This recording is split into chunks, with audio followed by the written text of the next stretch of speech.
Unfinished business, Mississippi Ethics Commission advisory opinions. Okay, several things here.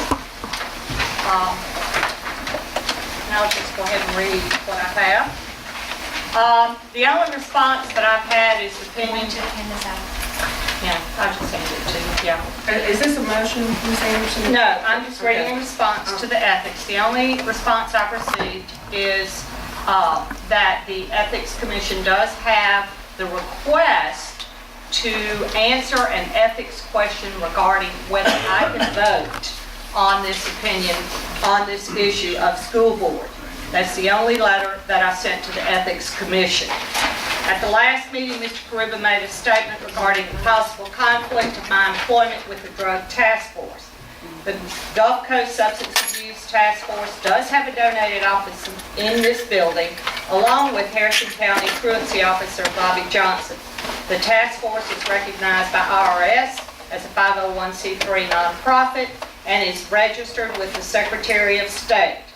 The task force is responsible for their own expenses, including purchasing of laptops, payment of cell phones, including a BlackBerry, office supply, and complete office furniture. The school board has no say in how the task force spends the grant money it receives. It is simply a pass-through grant.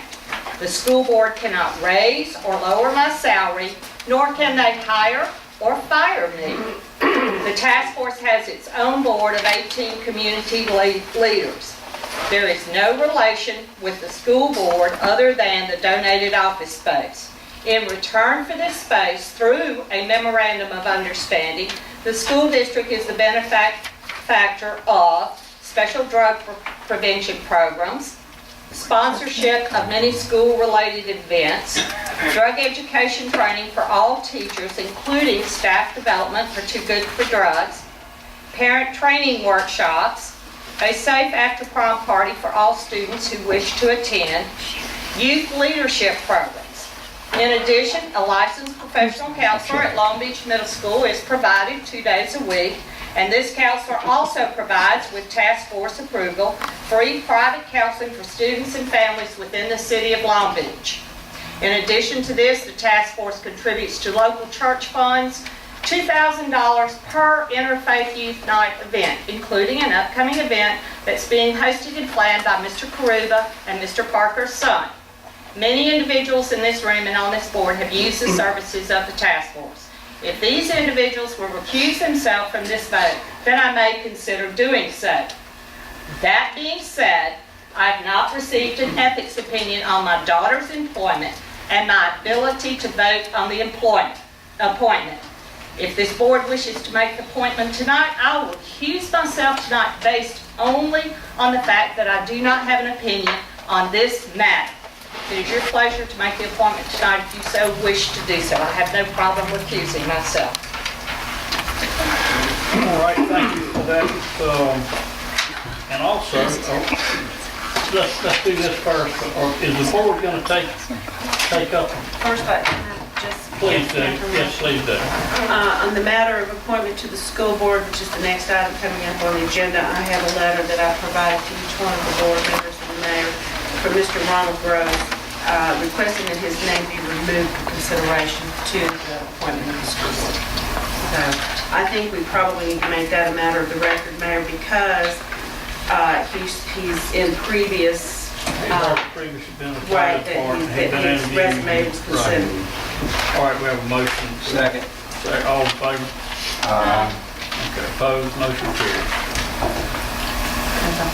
Okay. Now, my part of this will be, is the board prepared tonight to take action on the school board appointment?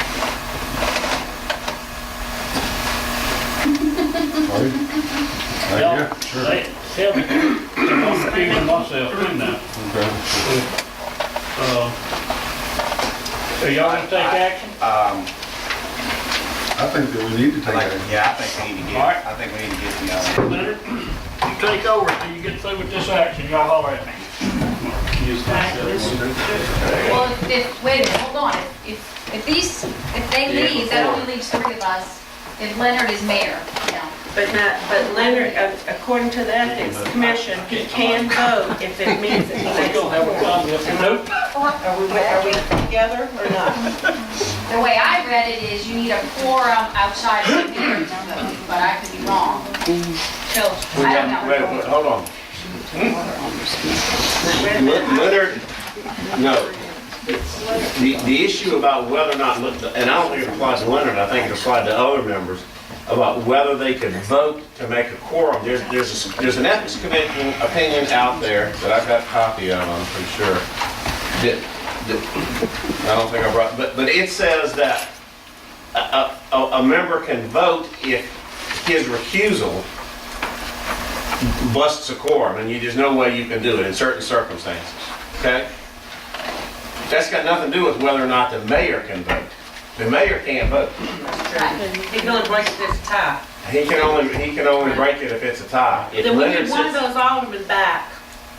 You can't have one. No, we say No, we you bring can't. her back. Oh, then we need two. You need the mayor to come back and simply not vote, Where'd it go? unless What's the time? Unless there's a tie. which it could well be, in which case you don't have an action.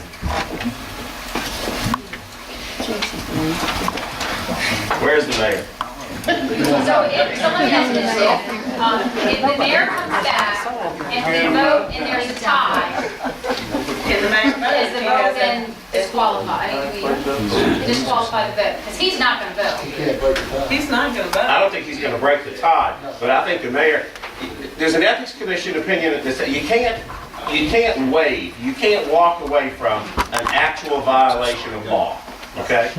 If it would break the law, you can't do it.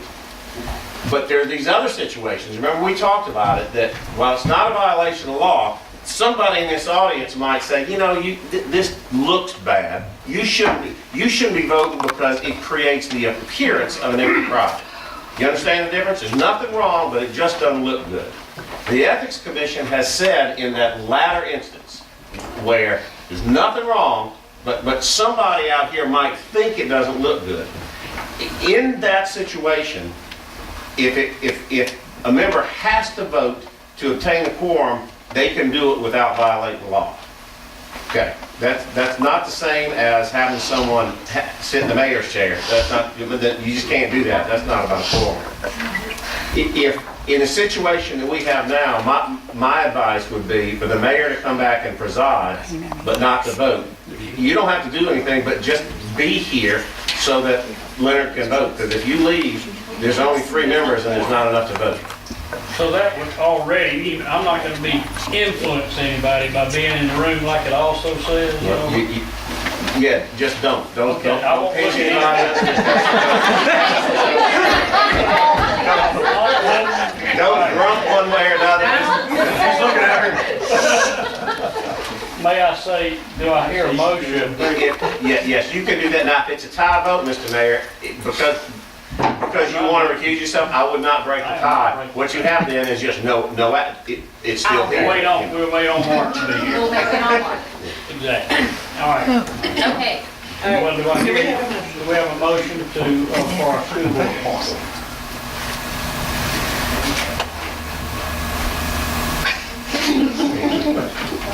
Thought y'all were keen on doing something. I make a motion that I nominate Tim Pierce. Second. Have a motion and a second to nominate Tim Pierce for our school board appointment. All in favor? Does that need a roll call? Any opposed? Any opposed? Aye, nay, whatever. Roll call. Roll call. Mr. Ponche, Yes. Ms. Kubiana, No. Mr. Karuba, Aye. Mr. Hamlin. Aye. All right, thank you. Give Mr. Parker on this. Whoever can get hold of Mr.